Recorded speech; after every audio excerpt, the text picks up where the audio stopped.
회장이 나가는 거야.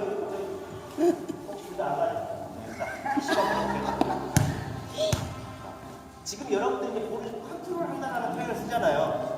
그러면 볼을 컨트롤하는 게 어떤 의미예요? 뭘 컨트롤해야 돼요? 속도. 발을 어떤 상대에게 컨트롤이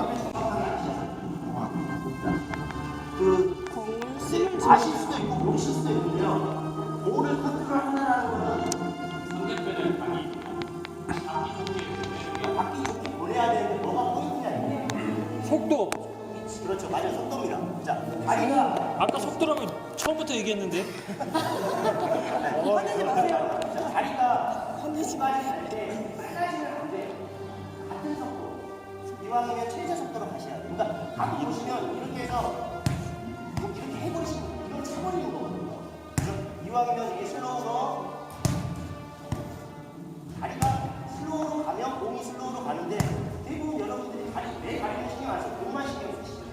그래서 슬로우로 가는데 이왕이면 최저 속도로 가시고 여기서 하나 포인트를 짚으셔야 되는 게 뭐냐면 여러분들 강수 대부분 치시죠. 강구 치실 때 귀걸이를 밀고 나서 빼요. 치면서 빼는 게 아니에요. 근데 여러분들이 보면 여기서 리시브를 하시고 그냥 바로 빼버려요. 그거보다는 몸 컨트롤 정확하게 하기 위해서는 밀고 잡아주시는 거예요. 갈 때까지. 자, 그래야 나중에 자, 이쪽 방향에서 왔을 때 밀어주고 그 다음에 몸이 휘정 먹었을 때 밀어주는데 대입 빼버리면 반사하고 빠져나가는 분들이 많아요. 그래서 여러분들이 기본적으로 연습을 하실 때 항상 평상시에 리시브 연습을 하실 때도 자 슬로우 밀고 잡아주시고 다시 여기서 슬로우 잡고 계시는 연습을 하셔야 돼요. 인위적으로. 그러니까 이게 무슨 말이냐면 여러분들이 족구를 배우신다라는 거는 자세를 정확하게 배우신다라는 거예요. 그러니까 예를 들자면 개그를 하든 연기를 하더라도 이거를 시간하기 위해서 오버를 좀 하잖아요. 그러니까 우리가 연습할 때 조금 더 오버해 하셔야 돼요. 그리고 이제 중요한 게 뭐냐면 운동이라는 거는 그 체중의 진단을 하기 위해서 제가 약간 전기의 공격수 분하고 다른 공격수랑 차이점이 있어요. 등치가 아니에요. 근육에서 힘의 전달을 달라요. 그게 무슨 말이냐면 우리가 족구는 허리 밑에 운동이잖아요. 그 다음에 제일 큰 근육이 어디예요? 여기 허리 밑에 제일 큰 근육이요. 허벅지. 허벅지예요. 자, 그러면 비는 주체는 허벅지가 밑이에요. 근데 대부분 어떻게 되냐면 발목으로만 밑이에요.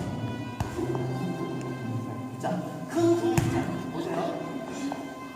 무릎 밑에는 편안하게 자세가 잡은 상태에서 이 허벅지를 가지고 꾹꾹 미시면 큰 근육으로 밀어주면 큰 근육들은 근육이 크기 때문에 궤적이 흔들리지 않아요. 그 다음에 발목 종아리를 쓰셔야 됩니다. 나중에 여러분들이 안축 차시라도 처음에 차실 때 발목으로 차시는 게 아니고 허벅지를 가지고 그대로 쭉 민다고 생각을 하시면 그 다음에 어디를 써야 돼? 여기에 승단을 시켜놓고 그 다음에 종아리를 쓰시고 마지막에 발목을 쓰셔야 되는데 여러분들이 대부분 어떻게 하시냐면 여기서 발목으로만 이렇게 하시잖아요. 그러니까 시속은 좋을지 모르지만 몸이 바운딩이 되면 풀어져. 근데 이 허벅지를 가지고 또 밀어주고 허벅지를 밀 때도 이 웅둥이가 들어가지고 그러니까 태권도 할 때 앞차기 할 때 이렇게 차는 게 아니거든요. 여기서 그냥 들어가지거든요. 그래서 안쪽을 찰 때는 나중에 허벅지로 밀 때 여기서 쭉 여기까지 같이 들어가셔야 돼요. 여기가 힘이 돼야 되는데 웅둥이가 빠져서 이걸로만 차시는 거예요. 그러니까 안 치는 그래서 기본적으로 리시브를 하든 코스를 하든 공격을 하더라도 미는 주체는 허벅지가 미는 거지 발목이 미는 게 아니라 그리고 나서 허벅지가 어느 정도 안정이 되면 자 이제 종아리를 쓰는 거예요. 한번 잡아볼게요. 자, 지금 어차피 볼 컨트롤 공격까지 같이 가는 겁니다. 여기서 차실 때 처음에는 여기서 이런 식으로 가잖아요.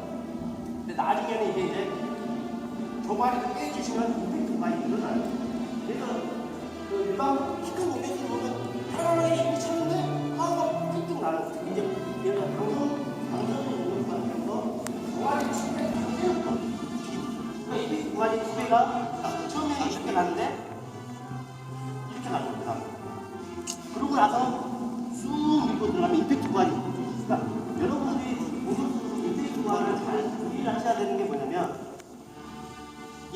바디 없이 여기서 아무리 세게 쳐봐야 파워가 안 생기거든요. 임팩트 구간을 좀 넓게 잡아놓고 나서 편하게 쭉 미션. 예를 들자면 당구로 말하면 시거리를 멀리 보낼 때는 좀 한 바퀴 돌려면 길게 잡아줘야 돼요. 근데 여러분들이 힘을 짧게 잡고 힘으로 돌리려고 하면 안 생겨요. 조금 많아요. 멀리 임팩트 구간을 누가 최대한 넓히느냐가 파워를 작업하는 거지 어깨 힘이 작업하는 게 아니에요. 그래서 미는 주체가 컨트롤을 하든 뭐라든 항상 허벅지가 미는 주체라는 것을 이해하시면 나중에 힘의 전달이 자연스럽게 돼요. 그리고 또 하나 기마자세를 하시면 자, 왼발축이 정말 중요한데요. 이광용 선수가 그런 이야기를 했어요. 안축을 찰 때 그러니까 오른발 왼발이 있는데 파워를 어느 정도 분배가 되냐. 왼쪽이 60% 오른쪽이 40%. 근데 대부분 왼쪽이 10%만 놓고 오른쪽으로 휘두르면 되는데 밀리지가 않아요. 그래서 왼발에다 고정을 60% 정도 잡아놓고 임팩트 구간만 넓혀서 오른발로 허벅지로 쭉 밀어주면 파워가 비슷하게 된다는 거예요. 엄청난 차이가 아니고 몸이 묵직해진다는 거예요. 그래서 제가 아까 공격 하실 때 보면 몇몇 분들은 이 허벅지를 안 쓰세요. 그러니까 허벅지하고 종아리는 그냥 내 몸하고 발목하고 연결된 부위일 뿐이지 힘이 전달된 부위가 아니라는 거예요. 그러니까 비효율적인 힘이 생성된다는 거예요. 그래서 그거를 꼭 유념을 하셔서 근육의 전달을 큰 근육부터 써내려가는 방법을 연습을 하셔야 훨씬 효율적인 공격이 나올 것 같고요. 그 다음에 이제 아까 제가 볼 컨트롤 연습은 기본적인 건 다 배우셨을 거예요. 근데 이제 연습하는 방법을 제가 몇 가지만 좀 알려드리자면, 자, 다른 우리 저랑 만조 형님이 잠깐 좀 저랑 이제 같이 족구교실 하시고 저희 신입도 오시면 이제 코치 해주시는 분인데요. 자, 연습하는 방법을 알려드릴게요. 자, 오른발 투터치, 원바운드 투터치 한번 가볼게요. 자, 원, 투, 투만. 네, 자, 쓰리 가볼게요. 왜 제가 이 연습을 많이 시키냐면요. 세파타크루 선수들이 투터치, 쓰리터치 연습을 많이 해요, 혼자. 왜 이게 지금 3터치가 왜 엄청 중요하냐면요. 첫 번째는 나한테 오는 공을 올려야 되고요. 그 다음에 또 떨어지는 걸 다시 올려야 되고, 세 번째는 떨어지는 걸 밀어야 되니까 실질적으로 공 감각이 다 달라요. 이거를 노바운드 3터치를 연습을 하시면 훨씬 잔실수가 많이 줄어들어요. 그래서 여러분들이 이제 혼자 연습을 하시든 벽치기를 연습을 하시더라도 꼭 원바운드만 하지 마시고, 원터치만 하지 마시고요. 2터치, 3터치까지 연습을 하세요. 그래서 이제 혼자 연습을 만약에 맨바닥에서 원바운드 연습을 하시면 자 보세요. 자 원. 자 그다음에 자 투. 그다음에 원, 투, 쓰리. 자 다시.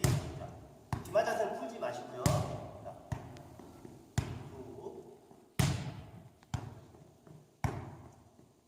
이거를 안 쉬고 10번 정도 하면 기마 자세만 유지하는 것만 체력도 많이 되고요. 잔실수가 엄청 많이 줄 수가 있어요.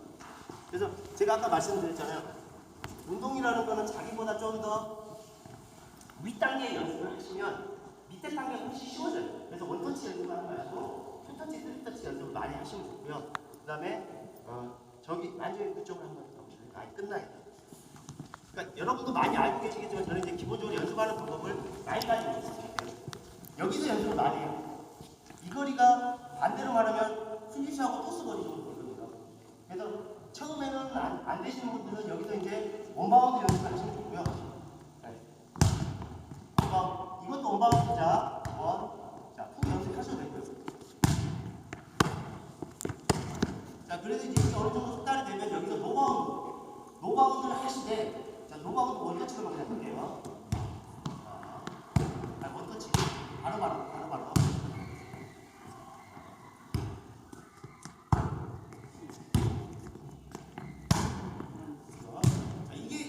이게 여기서 사실 이게 어려워요. 어려운데 여기서 노바운드 투터치, 쓰리터치까지 잘 잡는 힘이. 여기서 소화를 하시면 제가 봤을 때는 여기서 노바운드 쓰리터치까지 소화를 하시면 나중에 야만 왼발, 오른발, 왼발, 오른발, 왼발, 오른발, 왼발, 오른발. 이렇게 자유자재로 여기서 2터치, 3터치까지 하시면 제가 봤을 때는 거의 전국적인 선수 정도도 처음 시작하는 거예요. 연습 안 하시는 거예요. 근데 이 정도 되면 제가 봤을 때 볼 컨트롤 상위 클래스 정도 나오거든요. 혼자 이런 연습을 조금 많이 해주시면 좋고요. 그 다음에 이제 벽치기를 이제 많이 하시는데 아까 제가 벽치기 하신 분들 몇 명 보니까 허벅지 안 쓰고 다 발목 풀었어요.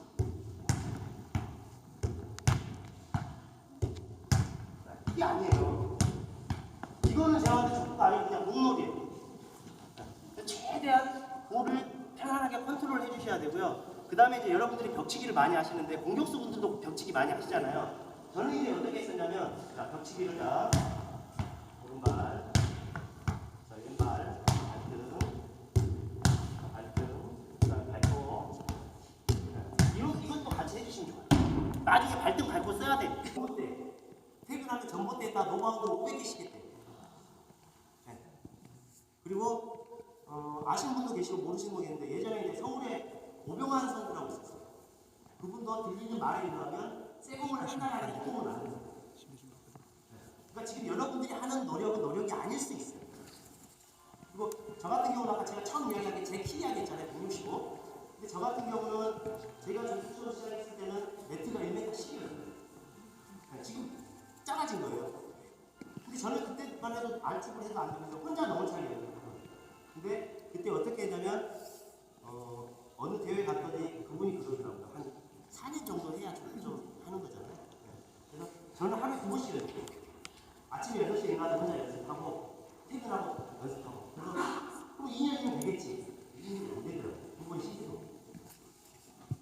제가 왜 이야기를 말씀드리냐면 우리 감독님이 아무리 잘 가르치고 제가 뭐 어떤 포인트를 주고 원포인트가 그게 중요한 게 아니고 여러분들이 미치면요 실력은 늘고요. 더 중요한 거는 책 중에 그런 책이 있어요. 이너 게임이라는 책이 있어요. 그게 뭐냐면 테니스를 승률을 계산해놓은 하버드 논문이에요. 그러니까 모든 스포츠의 승률은 실력이 아니고 마인드에서 나옵니다. 왜 제가 이 말씀을 드리냐면 여러분들이 족구를 배우려고 하는 이유가 그냥 뭐 배워가지고 욕 안 얻어먹을 정도로만 하지 욕 얻어먹을 정도까지는 아니에요. 자 뭐냐면 저는 처음 시작할 때부터 못하더라도 전국 최고 공격수였어요. 16년 전부터. 성남 최고 공격수가 아니고요. 전국 최고 공격수로 생각을 하셔야 성남에서 통해요. 전국에서 안 통하겠죠. 나는 어떻게 통해요. 그 정도는 좀 높이 설정을 해놓으셔야 되고요. 그리고 이제 뭐 여기 미치신 분들 많이 계시지만 저는 족구할 때만큼 족구가 제 인생의 전부처럼 있어요. 그냥 뭐 생활체육인데 다른 뭐 회사에서 잘 나가고 족구 잘한다. 족구판에서 족구가 전부처럼 하셔야 돼요. 대충 욕 안 얻어먹을 정도 뭐 그냥 재밌으니까 그게 아니고요. 정말 그렇게 해도 요즘에 진짜 잘하는 사람들이 엄청 많거든요. 근데 그분들은 다 그렇게 하셨어요. 아까 말했죠. 500개씩. 혼자 놀이터에서 연습하고 있으면 창피해가지고 좀 눈치 보고 그러시는 분들 있는데 그분도 너무 쓰셔야 돼요. 그리고 지금 한 15분, 20분 정도 남았는데요. 질문 없으시죠? 제가 토스는 많이 안 하니까 토스의 역할만 제가 말씀을 드릴게요. 저는 어떻게 생각하냐면 토스는 잘 띄우는 게 첫 번째가 아니고 공격수를 편안하게 해주는 게 저는 첫 번째라고 생각합니다. 그게 무슨 말이냐면 컨트롤을 정확하게 해주시라는 뜻이에요. 가끔 보면은 토스가 막 좌지우지 하는 경우가 있거든요. 그러지 마시고 항상 공격수한테 맞춰주셨으면 좋겠고요. 아까 이너 게임 이야기를 했지만 여러분들이 게임을 하시면서 좀 화를 많이 내시잖아요. 못하시면. 죄송해요. 형님이 못하면 짜증을 내요. 의식은 절대 안 되고요. 제가 며칠 전에 교류전을 갔다 왔는데 그분이 잘하시는 분이에요. 제가 말씀드릴게요. 송정호 씨. 정호 형님이 수비를 보다가 2단 토스 엄청 잘 올라왔어요. 근데 제가 뭐라고 그랬냐면 우와 그랬더니 제가 정호 형이 축구장에서 그렇게 웃는 모습을 처음 봤어요. 그러니까 여러분들이 토스나 수비가 잘하면 말하기 싫으면 이거 하나 좀 해주세요. 짜증내지 마시고. 그리고 저는 그렇게 생각하거든요. 진정한 실력이라는 거는 내가 올 때 잘 받고 뭐 안 올 때 안 받는 게 아니고 옆 사람이 좀 구멍이 있더라도 그것까지 커버해주는 게 실력이에요. 그러니까 못하면은 뛰어만 나가자 커버 플레이 해주겠다. 그리고 리시브가 좀 대부분 짧잖아요. 죄송해요, 여성분들 계신데 저는 이제 그런 표현을 많이 써요. 리시브 길이는 거시기 길이다. 그럼 그 다음부터 엄청 길게 밀어줘요. 아 진짜로. 일부러 미트게 밀어주세요. 그래서 여러분들이 제가 아까 말씀드렸잖아요. 족구는 잘 차고 잘 받는 거는 그냥 공 차는 거고요. 족구는 아시겠지만은 공격수가 리더십도 있어야 되고요. 팀워크도 있어야 되고요. 그다음에 사랑도 있어야 되고요. 그다음에 뭐 이런 표현 좀 그렇지만 족구의 술자리에서 마음도 좀 통해야 돼요. 그 심리적인 게 엄청 필요하고요. 그다음에 저는 가끔 이제 뭐 최강부 공격수도 가끔 하고 우리 이제 형님하고도 하지만 처음에 들어갈 때 예를 들어서 내가 우리 감독님보다 실력이 한참 떨어져요. 근데 감독님하고 하면 이제 악착같이 하는 거예요. 근데 대부분 보면 들어가기 전부터 이미 졌어요. 감독님이랑 이제 하는 거예요. 또 천원 냈네. 그렇게 생각하지 마요. 제가 뭐 5점 차이가 졌으면 악착같이 4점 차이로 줄이시고요. 그렇게 하다 보면 그러니까 게임이 그러니까 그 심리 전술에서 그런 말이 있더라고요.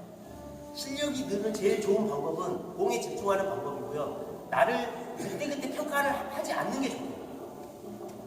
자, 어떤 분들은 내 뜻보지 막 이상 쓰고 들어가면 엄청 좋아하고 그러시면 안 된다. 일희일비를 하시면 안 된다. 그거는 누가 많이 하죠? 애들이 많이 하잖아요. 근데 사실 족구장에서 보면 정신연령이 거의 비슷하더라고요. 근데 그런 걸 좀 의연할 수 있는 그리고 그런 거를 또 올라설 수 있는 게 실력이지 A를 잘 차고 발포를 잘 차는 게 저는 실력이 아니라고 생각합니다. 그거는 부수적인 거라고 생각합니다. 그래서 여러분들이 꼭 잘 차고 잘 받는 것도 중요하지만 그런 심리적인 안정감, 심리적인 컨트롤을 해주셔야 축구가 훨씬 재미있고 실력이 늘릴 수가 있어요. 그리고 오늘은 기본적인 볼 컨트롤은 제가 아까 그것만으로 제가 가름하고요. 공격은 당연히 저보다 더 다양하게 잘하시긴 하지만 제가 느껴본 바로 이제 공격적 저기 내분 한 번만 들어가 보시면.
나이스.